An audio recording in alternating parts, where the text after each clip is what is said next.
नमस्कार मैत्रिणींनो, स्वागत आहे तुमचं आपल्या यूट्यूब चॅनलमध्ये। तर आज आपण वेगळ्या पद्धतीची रेसिपी बनवणार आहोत। हे न खाणारे पण खातील, नक्कीच तुम्ही माझ्या पद्धतीने बनवून बघा। तर इथे मी कढई ठेवून घेतलेली आहे, कढई गरम झालेली, त्यानंतर आपण इथे तेल टाकलेलं आहे। तेल आपल्याला मस्त असं गरम होऊन द्यायचं आहे। ही रेसिपी कोणी खात नसेल तर नक्कीच या पद्धतीने बनवा, अगदी न खाणारे पण खातील, एकदम टेस्टी अशी होती। तुम्ही चपातीसोबत, भाकरीसोबत, अगदी गरम गरम भातासोबतही खाऊ शकता, एवढी अप्रतिम लागते। तर तेल आपलं इथे गरम झालेलं आहे। त्यानंतर आपण इथे एक मोठा कांदा घेतलेला आहे, मी कांदा मस्त असा बारीक चिरून घेतलेला आहे। तर बघा, कांदा पण आपला परतून झालेला आहे। त्यानंतर इथे मी मीठ टाकलेलं आहे। मिठाने आपला कांदा लगेच परतला जातो, म्हणून आपल्याला कांदा परतताना टाकायचं। आता कांदा आपल्याला खूप असा ब्राऊन नाही करायचा, थोडासा त्याचा कच्चेपणा जाईपर्यंत फक्त आपल्याला परतून घ्यायचा आहे। त्यानंतर इथे मी एक टोमॅटोचा वापर केलेला आहे। टोमॅटो आपल्याला मस्त अशा बिया काढून घ्यायच्या आहेत, बारीक चिरून घेतलेला आहे। टोमॅटो टाकून घेतलेला आहे मी। कांदा टोमॅटो मस्त असा तेलामध्ये आपल्याला परतून घ्यायचा आहे। त्यानंतर इथे मी जो मसाला टाकलेला आहे मैत्रिणींनो, त्याच्यामध्ये मी शेंगदाणे घेतलेले आहे, लसूण, अद्रक, धने, जिरे, कोथिंबीर घेतलेली आहे आणि त्यानंतर हिरव्या मिरचीचा मी वापर केलेला आहे। खूप छान लागते हिरव्या मिरचीमध्ये। तर मसाल्यामध्ये परत एकदा मी सांगते तुम्हाला, शेंगदाणे भाजून साल काढून घेतलेली आहे, धने जिरे घेतलेले आहेत, कोथिंबीर घेतलेली, लसूण अद्रक घेतलेला आहे आणि हिरव्या मिरचीचा वापर केलेला आहे मी। हिरवी मिरची तुम्ही किती तिखट खात असाल त्याप्रमाणे टाकू शकता। आता आपण हा जो वाटलेला मसाला टाकलेला आहे, हा मसाला आपल्याला तेल सुटेपर्यंत मस्त असा परतून घ्यायचा आहे। त्यानंतर इथे मी अर्धा चमचा हळद टाकलेली आहे।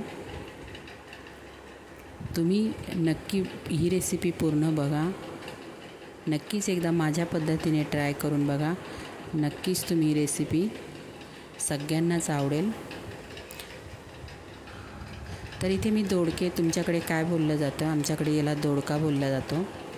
दोडक्याची आपल्याला जी वरची साल असते ती पूर्ण काढून घ्यायची, पूर्ण प्लेन करायचा आहे दोडका आपल्याला।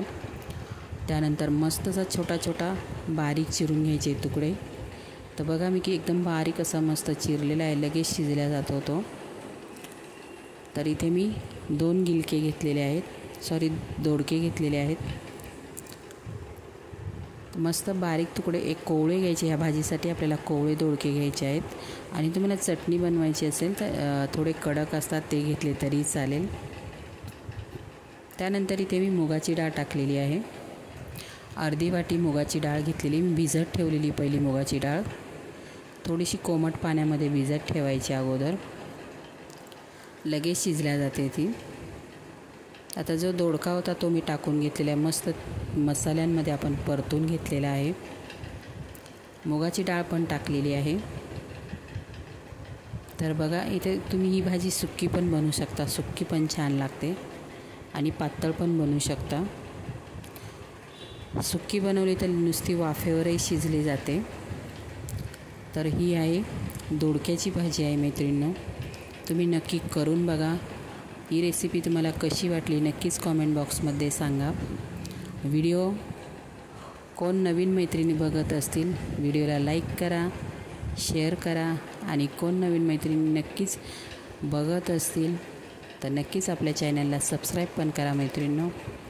तर मी थोड्या दिवसासाठी यूट्यूब चॅनल बंद ठेवलेला, आता परत नव्याने मी चालू केलेलं आहे मैत्रिणींनो। तर नक्कीच माझे व्हिडिओ बघत जा। तुम्हाला कोणते माझे व्हिडिओ बघायला आवडतील ते पण मला कॉमेंट बॉक्समध्ये सांगा। आणि मी जवळजवळ 1 महिना झाला माझा यूट्यूब चॅनल बंद होता मैत्रिणींनो, मी काही कारणास्तव व्हिडिओ टाकलेले नाही रेसिपींचे। तर चला, आजपासून आपण यूट्यूब चॅनल परत चालू केलेलं आहे मैत्रिणींनो। तर नक्कीच आपल्या चॅनलची ग्रोथ करा, सपोर्ट करा मला प्लीज। तर इथे बघा, आपल्याला कमी गॅसवरती मस्त शिजवून घ्यायचं आहे, खूप शिजवायचं नाही आहे, कारण दोडका एकदम कोवळा होता। आपण वरची साल पण पूर्ण काढून घ्यायची, साल आपल्याला बिलकुल नाही ठेवायची आणि 2 मिनटासाठी आपल्याला झाकण ठेवायचं आहे। ही रेसिपी ही आपण जी भाजी बनवलेली ती तुम्ही भातासोबत, चपातीसोबत, भाकरीसोबत खाऊ शकता मैत्रिणींनो. ही दोडक्याची रेसिपी तुम्हाला कशी वाटली मला नक्कीच कॉमेंट बॉक्समध्ये सांगा. व्हिडिओ पूर्ण बघा. व्हिडिओला लाईक, शेअर आणि सबस्क्राईब पण करायला विसरू नका मैत्रिणींनो. तुम्ही माझे व्हिडिओ कोणत्या शहरातून गावातून बघतात नक्कीच मला एक कॉमेंट करून सांगा. तर बाय मैत्रिणींनो.